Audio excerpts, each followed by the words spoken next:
শীতের সময় বাজার ভর্তি কচি কচি লাউ ডগা, তাই লাউ ডগা নিয়ে এসেছি। এসে আমি লাউ পাতাগুলোকে আলাদা করে কেটে ধুয়ে বেছে আলাদা করে রেখেছি, আর এদিকে লাউয়ের ডাঁটাগুলোকে আলাদা আলাদা করে কেটে রেখেছি একপাশে। লাউ ডগা পোস্ত বানাবো, চলো তোমাদেরকে কিভাবে বানাচ্ছি দেখাই।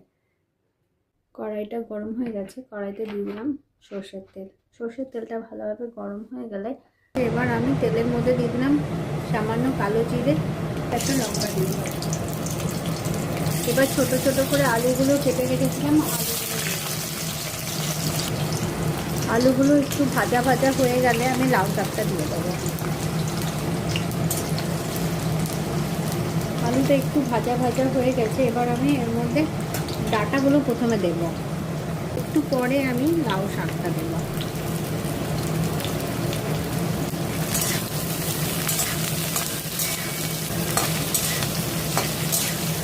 এটাকে দিয়ে নাড়াচাড়া করে ঢেকে দেবো।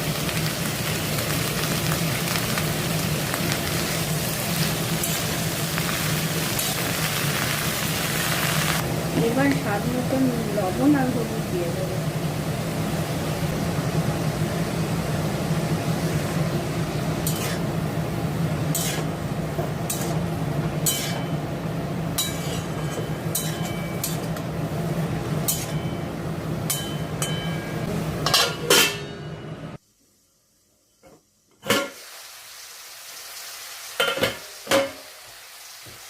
লাউ শাকটা সেদ্ধ হয়ে গেছে, সঙ্গে সঙ্গে ডাঁটাগুলোও অনেকটাই সেদ্ধ হয়ে গেছে। এবার পোস্ত বেটে রেখেছি আমি, সেই পোস্তটা আমি শাকের মধ্যে দিয়ে দেবো।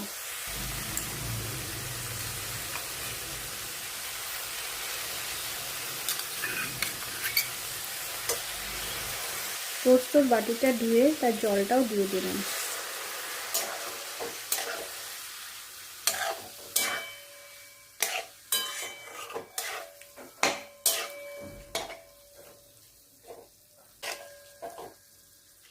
সামান্য চিনি এর মধ্যে অ্যাড করে মিনিট 2 নাড়াচাড়া করে নামিয়ে দেবো।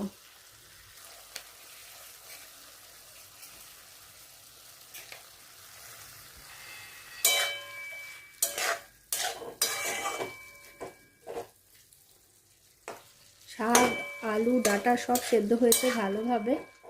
পোস্তটা একটু নাড়াচাড়া করে নামিয়ে দেবো। প্রায় হয়েই গেছে রান্নাটা আমার।